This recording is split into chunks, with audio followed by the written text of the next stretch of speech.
Magandang hapon mga kaibigan. Kumuha tayo ng puso ng saging para ating gulayin. Kung malambot na, pwede na. Pwede na. Yan. Gayatin natin ang pino. Masarap pong igigisa. Igisa lang, pwede na. Kung may baboy, mas masarap. Taba ng manok, pwede rin. Pwede rin, asin lang. Yung iba kinikilaw to, ako hindi ko pa na-try. Mahilig ako sa kilaw, pero ito hindi ko pa na-try. Puso kasi bihira lang. Yan, di pa ako nagsubok mag-try nito. Yan, magulay natin.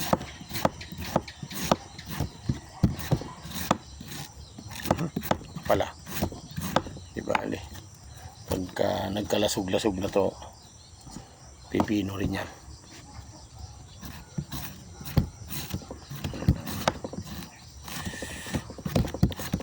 At mamaya, kung gusto nyo pumunta sa bahay, tikman nyo.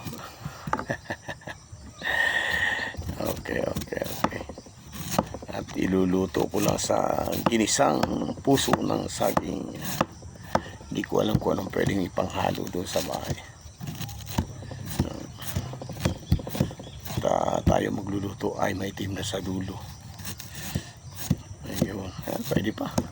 Okay, bye.